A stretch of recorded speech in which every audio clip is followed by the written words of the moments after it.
Hello everyone, आप सभी का स्वागत है फिर से एक नए ब्लॉग वीडियो में। क्योंकि आप लोग का कमेंट का ही रिप्लाई देने है। ये कोई ऐसा मतलब कि आप लोग की सीख देने वाली वीडियो नहीं है। आप लोग को इस वीडियो में मेरे मेरे मतलब कि मेरी जो ज़िंदगी में चल रही है और मेरी ज़िंदगी में जो हुआ है उसको आप लोग जान पाएंगे। क्योंकि बहुत लोगों का कमेंट आ रहा था, दीदी आपके हस्बैंड क्या करते हैं, दीदी आप अपने हस्बैंड के साथ क्यों नहीं रहते हो, दीदी आप अपने जेठ जी के लिए क्यों खाना निकालते हो, अपने पति के लिए क्यों नहीं निकालते हो, अपनी सास ससुर के लिए क्यों नहीं निकालते हो खाना, हमेशा बोलते हो कि जेठ जी के लिए निकाल रही हूँ और अभी आप क्यों अकेले रह रहे हो, आपकी तो जॉइंट फैमिली थी। बहुत सारा क्वेश्चन था, मतलब कि बहुत सारा कमेंट आता है ना। मैं तो देख देख के मैं हो गई थी परेशान। मैं बोली आप लोग को जवाब देना ज़रूरी है। आप लोग जो भी कमेंट करे पूछ रहे उसका हर एक किसी का तो कमेंट पे रिप्लाई नहीं दे सकती, क्योंकि बहुत सारा कमेंट आ जाता है।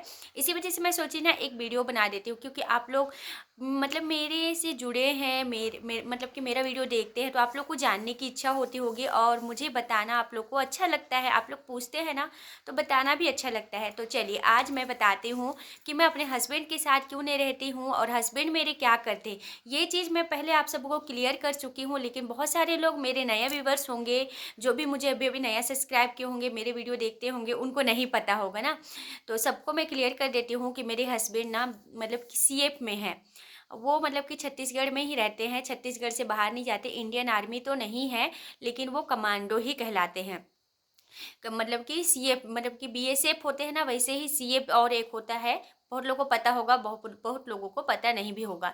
तो उसमें है। तो मैं मतलब कि मैं शादी से मतलब कि मतलब शादी के बाद मैं 4 साल मेरे हस्बैंड के साथ ही रही हूँ।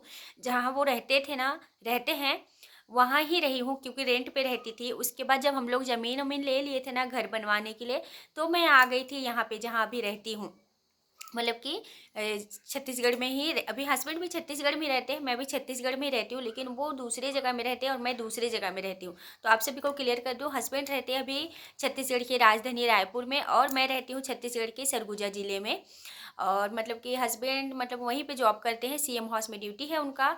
और मतलब कि मैं यहाँ गाँव में तो नहीं रहती हूँ। तो ये थोड़ा सा गाँव से थोड़ा सा आउटर, मतलब शहर से थोड़ा सा आउटर में है मेरा जहाँ घर है ना, वहाँ पे। तो यहाँ पे हम लोग ज़मीन वमीन लेके घर बनवाना स्टार्ट किया। आप लोग देख पाएंगे कि मेरा घर अभी पूरा नहीं हुआ है। इसी वजह से घर को पूरा तैयार करवाना था, धीरे धीरे इकट्ठा तो नहीं हो पाता है। इसी वजह से मैं हस्बैंड के पास, मतलब शादी मेरा 19 में हुआ था, 19 से लेके मैं 23 तक, मतलब कि 22 दिसंबर तक थी। उसके बाद 2022 तक रही, दिसंबर तक, लास्ट तक पूरा 22 तक रही, 19 से 22 तक रही। उसके बाद मैं आई हूँ यहाँ पे, मतलब कि अपने घर को कंप्लीट करवाने के लिए। क्योंकि हस्बैंड के साथ रहती तो पैसा वैसा किराया में रहते थे, रेंट पे रहते थे, तो उतना नहीं बच पाता था रेंट देना, खुद का खर्चा। और यहाँ पे अपने घर पे रहते हैं तो यहाँ का रेंट बच जाता है। क्योंकि राजधानी में रेंट जो रूम का किराया होता है ना, बहुत ज़्यादा होता है। इसीलिए मैं आ गई थी। और मेरी सास का भी तबीयत बहुत ख़राब था। तो यहाँ पे जो हम लोग ज़मीन लिए है ना, यहाँ पे घर में मेरी मतलब मेरे से जो बड़े जेठ जेठानी उन लोग रहते थे। फिर मेरी सास का जब तबीयत ख़राब हुआ तो उन लोग गाँव चले गए मेरी सास ससुर को से मतलब कि देख रेख करने के लिए। तो वहाँ पे और एक मेरे जेठ जेठानी रहते हैं बड़े वाले। हम लोग तीन, मतलब कि मेरे से दो बड़े मतलब कि जेठ है। और मतलब कि मेरे जो हस्बैंड है ना, उन लोग तीन भाई हैं। तीन भाई में सबसे छोटी वाली मैं हूँ। मेरे हस्बैंड सबसे छोटे वाले हैं और मेरे से बड़े दो मेरे जेठ जेठानी हैं। तो उन लोग बड़े वाले गांव में, एक सबसे बड़े वाले गांव में रहते हैं, उस उनसे छोटे वाले यहाँ पे रहते थे। आप लोग वीडियो में देखे होंगे, एक आध दो वीडियो में देखे होंगे मेरे जेठानी मेरे जेठ को, मेरे मतलब कि कभी कभी वो भी आ जाते थे। ज़्यादा तो नहीं आए होंगे, लेकिन कभी कभी आ जाते थे, उनको देखे होंगे। तो अभी मेरी सास मतलब कि डेथ कर गई। मेरी सास जून में गर्मी में एक्सपायर कर गए, क्योंकि उनको लकवा मार दिया था। 3 से 4 बार हो गया था। मेरी शादी के दूसरे साल ही उनको लकवा मारा था। तो उनको 20 में ही लकवा मार दिया, जब कोरोना आया था ना, उसी से मैं उनको लकवा मारा था। तो फर्स्ट बार में तो रिकवर कर दिए थे, ठीक हो गई थी। उसके बाद नहीं हो पाई। दोबारा मतलब 2 साल ठीक रही। उसके बाद मेरा बेटा हुआ, फिर उसको मेरे बेटा का मुंडन था, उस समय उनको फिर से लकवा मार दिया। फिर तीसरा बार मारा तो वो नहीं बच पाई। बहुत इलाज करवा के देखे, बहुत ज़्यादा किए, लेकिन नहीं हो पाया। और उम्र भी हो गई थी उनकी। उसके बाद वो ख़त्म हो गया। और मेरे ससुर रहते, वो मेरे सबसे बड़ी जेठ जेठानी के साथ रहते हैं। और वहाँ पे मेरा खेत है, मतलब कि मेरे ससुराल का जो भी खेत है ना, जहाँ रोपा वोपा लगाया जाता है वो है। तो वहाँ पे मतलब कि सब लोग रहते हैं। और जब भी काम होता है यहाँ पे, ज़्यादा घर वर का कुछ भी काम करवाते हैं, तो सब आ जाते हैं यहीं पे। इसी वजह से मेरे घर में ना ऐसा फिक्स नहीं रहता है कि कभी मतलब कभी कभी ऐसा हो जाता है कि मैं और बाबू बस हो जाते, कभी कभी ऐसा हो जाता है कि हम लोग 8-9 हो जाते हैं। और मेरे जो बड़े जेठ जेठानी है ना, उनके 3 बच्चे हैं, फिर उन लोग दोनों हो जाते हैं जेठ जेठानी, फिर मझले जेठ जेठानी, उनके बच्चे नहीं हैं मझले वालों का, एक भी नहीं है, तो बहुत सारे हो जाते हैं। फिर मेरी भाई बहन भी आ जाते हैं, मेरे से छोटी मेरी बहन लोग जो आते हैं ना, वो यहीं पे आते हैं, क्योंकि मेरे भी पापा नहीं है ना, मम्मी बस है। तो उन लोग भी मेरे यहाँ ही आते हैं, क्योंकि मम्मी भी दूर रहती है यहाँ से, 100 किलोमीटर दूर रहती है। और मेरी बहन लोग जो है ना यहीं पे पढ़ते हैं, अंबिकापुर में है जहाँ मैं रहती हूँ ना, यहीं पे पढ़ते हैं, दोनों बहन हॉस्टल में रहते हैं। जब भी उनका स्कूल छुट्टी होता है ना तो यहीं पे आते हैं। इसी वजह से ना मेरे घर में मतलब कि कोई कंफर्म नहीं रहता है। कभी ऐसा हो जाता है कि मैं और बाबू बस रहते हैं, और कभी ऐसा हो जाता है कि हम लोग 10 से 15 लोग रहते हैं, दर्जनों रहते हैं। और कभी अभी तो ऐसा हो गया है कि मैं और बाबू बस हैं, क्योंकि और अभी 2 दिन के बाद अभी मेरे घर में और आने वाले हैं। मेरी माँ आने वाली है, मेरी माँ मेरे से मिलने आने वाली है, और मेरे बेटे से, और उसके बाद मेरे दोनों बहन आने वाले हैं। अभी छुट्टियाँ पड़ेगी ना स्कूल की, 26 मतलब कि 25 दिसंबर और जो नया साल की, तो दोनों बहन आएंगे। उसके बाद भाई भी आएगा, कुछ काम है। और जो मेरे मतलब कि पापा नहीं है, इसी वजह से उन लोग गांव ज़्यादा नहीं जाते हैं। मम्मी मम्मी गांव में रहती है, और मेरे दोनों भाई गांव में रहते हैं। मेरे से छोटा वाला भाई मेरे दिन कुछ रहा था, लेकिन अभी गांव में कुछ काम पड़ने की वजह से चला गया है, गांव में ही रहता है फिलहाल तो।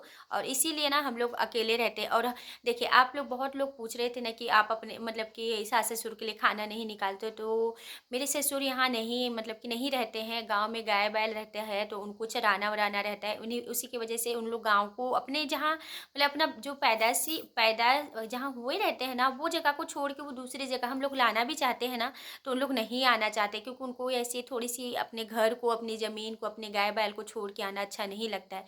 इसीलिए वो नहीं आते हैं। और आप लोग बोल रहे थे आप ससुराल नहीं जाते हो क्या, आप मायके नहीं जाते हो क्या? मैं मायके तो बहुत दिन हो गया मैं नहीं जाती हूँ, क्योंकि बाबू छोटा है, उसका तबीयत मतलब कि ज़्यादा दूर सफ़र करने से ना ख़राब हो जाता है। इसीलिए मेरे हस्बैंड भी बोलते हैं मत जाया करो, इधर उधर गाड़ी में घूमने का काम मत किया करो। मैं नहीं जाती, और हस्बैंड ज़्यादा रहते नहीं हैं, इसीलिए मैं अकेले कहीं नहीं जाती हूँ, घर में ही रहती हूँ और बाबू के साथ। और मतलब कि मेरी बहन लोग आते हैं, तो कभी कभी इधर उधर हो जाता है घूमना फिरना, लेकिन ज़्यादातर मैं मायके नहीं जाती हूँ। अगर मेरे मायके वालों को किसी को मिलना होता है, मुझे देखना रहता है, किसी को याद आती है, तो वो मेरे पास आ जाते हैं। मैं ज़्यादातर नहीं जाती हूँ। इसी वजह से ना मतलब कि घर का काम करवाना था, और घर का पूरा काम करवाने के लिए एक तो होना चाहिए ना, क्योंकि मेरी जेठ जेठानी भी यहाँ नहीं रह पा रहे थे उस समय, क्योंकि उनको 2 दिन में गांव जाना पड़ रहा था, फिर वापस आना पड़ रहा था। इसी वजह से यहाँ देख रेख जो मिस्त्री लगाए थे ना, उनको देख रेख के लिए मतलब कि यहाँ पे मुझे आना पड़ा। नहीं तो मैं अभी तक शायद मेरे हस्बैंड के पास ही रहती, लेकिन क्या करें, घर को भी करवाना, घर का काम भी पूरा करवाना ज़रूरी था। इसी वजह से मैं वापस आ गई घर। अभी शायद मैं जा सकती हूँ 1 आध महीने के बाद मेरे हस्बैंड के पास, मतलब ये 3 से 6 महीने के लिए, क्योंकि वहाँ कुछ ऐसी चीज़ हो रही है कि मुझे जाना पड़ेगा शायद। तो मैं आप लोग को शेयर करूँगी, अगर मैं जहाँ मेरे हस्बैंड रहते हैं वहाँ जाने को मिला तो मैं आप सबसे शेयर करूँगी। और मेरे जो व्यूवर्स होंगे जहाँ मैं जा रही हूँ वहाँ पे, तो ज़रूर उनसे भी मुलाकात हो जाएगी। बहुत सारे में जब मैं भी लाइव आती हूँ ना, बहुत सारे बोलते हैं कि मैं यहाँ से हूँ दीदी, मैं यहाँ से हूँ, मैं रायपुर से हूँ, मैं यहाँ से हूँ। तो ना बहुत अच्छा लगता है। तो लगता है ना कि आप लोग से भी मुलाकात हो जाती तो अच्छा लगता। तो मतलब कि आप लोग को यही लगता होगा ना कि दीदी तो पहले इतना सारा सारा खाना बनाती थी, आजकल नहीं बनाती। इसी वजह से आजकल ऐसे हो गया है कि मैं और बाबू बस हैं, तो 2 जन के लिए कितना ही ज़्यादा खाना बनाओ, इसी वजह से 2 जन का ही खाना बनता है। और बहुत लोग बोल रहे थे क्या आप लोग बहुत ज़्यादा लोग रहते हो कि आप दिखावा करते हो? ऐसा नहीं है, क्योंकि ऐसे परिवार में ऐसा होता है ना, कभी कभी बहुत सारे लोग हो जाते हैं, कभी कभी अपने अपने काम पे चले जाते हैं, तो जो घर में रहते 1-2 ही बच जाते। आपके यहाँ भी होता होगा कभी कभी। तो आप लोग का जितना भी क्वेश्चन था, जितना भी कमेंट था, मेरे हिसाब से लगता है मैं पूरा क्लियर कर दी। और हो सके तो अभी जाऊंगी मैं मेरे हस्बैंड के पास रहने के लिए कुछ दिन के लिए। और मेरी जो मतलब कि मेरी जो वीडियो आप सभी को अच्छी लगती है ना, तो लाइक से सब्सक्राइब जरूर कर दीजिएगा। और आप लोग मेरे वीडियो पे उतने अच्छे से इस वाले चैनल पे उतने अच्छे से मतलब कि प्यार नहीं दिखा रहे हैं जैसे पहले दिखाते थे। क्या मैं कौन सी वाली वीडियो बनाऊँ, मुझे समझ में नहीं आता। आप लोग कमेंट, लाइव आती हूँ ना तो आप लोग बहुत अच्छे से बात करते हैं, लेकिन मेरी वीडियो को अच्छे से वॉच नहीं करते हैं आप लोग। और मेरी वीडियो आप लोग को अच्छी लगती है, और मेरे मतलब कि और मैं यूट्यूब कब से स्टार्ट की, ये तो बहुत सारे लोगों का सवाल रहता है ये ना मतलब कि ऐसा हो जाता है कि दीदी अगर मैं लाइव आऊँ या तो मैं वीडियो अपलोड करूँ, तो आप कब से यूट्यूब स्टार्ट किए, आप कितना मेहनत करने के बाद, तो ये चीज़ को भी क्लियर कर देती हूँ, क्योंकि ये भी कमेंट बहुत सारा आता है। तो बहुत लोग ये बोलते हैं दीदी आपका मतलब कि चैनल कब मोनेटाइज हुआ। मेरा चैनल 14 से 15 महीना हो गया था, तब जाके जब से स्टार्ट की ना उसके 14-15 महीना के बाद मेरा चैनल मोनेटाइज हुआ था। और मेरा चैनल मतलब कि यूट्यूब पे काम करते हुए 2 साल पूरा हो गया, ये तीसरा साल लग गया है। अभी मेरा 13 तारीख दिसंबर को 2 साल पूरा हो गया है। ये कौन-सा महीना चल रहा है? ये दिसंबर है ना 2024। अभी मेरा 2 साल पूरा हो गया है, अभी तीसरा साल लग गया है। और आप लोग भी अगर मेरी तरह सक्सेस पाना चाहते, यूट्यूब पे सफलता पाना चाहते, तो मेहनत कीजिएगा। मेहनत नहीं करेंगे और आप लोग सोचेंगे एक दिन वीडियो अपलोड कर दिए, दूसरे दिन नहीं करेंगे तो नहीं होगा। आप लोग कंटिन्यू कीजिएगा, कोशिश कीजिएगा कि कंटिन्यू वीडियो डालने की, तभी जाके आप आगे बढ़ पाएँगे। इतने सारे कंपटीशन चल रहा है ना यूट्यूब पे भी कि एक से एक लोग वीडियो बना रहे हैं, तो आप लोग भी मेहनत कीजिएगा, हो जाएगा, ऐसा नहीं है कि नहीं होगा। तो चलिए मेरी जो मतलब कि मेरी जो वीडियो थी, ये ऐसे कोई था नहीं सिखाने के हिसाब से। जो आप लोग का कमेंट था, जो आप लोग पूछना चाहते थे, जो आप लोग जानना चाहते थे, वही चीज़ को मैं शेयर की। और आप लोग बोल रहे थे ना दीदी आप अपने हस्बैंड को क्यों नहीं दिखाते हो? मेरे हस्बैंड नहीं आना चाहते सोशल मीडिया में। उन ये सबसे बड़ी अच्छी बात है ना कि वो नहीं आना चाहते, लेकिन मैं तो मुझे तो मतलब कि छूट दे रखी है ना कि मैं सोशल मीडिया पे काम कर सकती हूँ, यूट्यूब पे काम कर सकती हूँ। ऐसा नहीं है कि मैं शुरू से ही मतलब कि यूट्यूब पे अपना फेस दिखा के वीडियो बनाई हूँ, ऐसा नहीं है। जब मैं मतलब कि मेरा चैनल मोनेटाइज हो गया ना, उसके बाद मैं सोशल मीडिया पे मैं अपना यूट्यूब पे मैं फेस दिखाने लगी। जब मोनेटाइज हो गया तब हस्बैंड जी ने बोले कि हाँ चलो तुम फेस दिखा सकती हो, तेरा चैनल मोनेटाइज हो गया। तब जाके मैं फेस दिखाई। और बहुत लोग का यही सवाल रहता है कि दीदी हम बिना फेस दिखाए वीडियो कैसे मोनेटाइज करें। वो हो जाता है, मेरा हो गया था तो आप लोग का क्यों नहीं होगा? आप लोग भी मेहनत कीजिएगा, हो जाएगा। तो चलिए मैं वीडियो को यहीं पे एंड करती हूँ। अच्छी लगे मेरी मतलब की बातें, मेरे परिवार की कुछ भी बातें आप लोग जानना चाहते हैं, तो ये वीडियो को देखेंगे, जो पूरा देख लेंगे ना उन लोग समझ जाएँगे कि मैं क्यों अकेले रहती हूँ, या कभी ऐसा हो जाता है कि बहुत सारे लोग रहते हैं। तो चलिए मैं वीडियो को यहीं पे एंड करती हूँ, बहुत ज़्यादा लंबा हो जा रहा है। अच्छी लगे तो लाइक, शेयर, सब्सक्राइब ज़रूर कर दीजिएगा। ना भी लगे ना तो भी कर दीजिएगा। चलिए वीडियो को यहीं पे एंड करती हूँ मैं।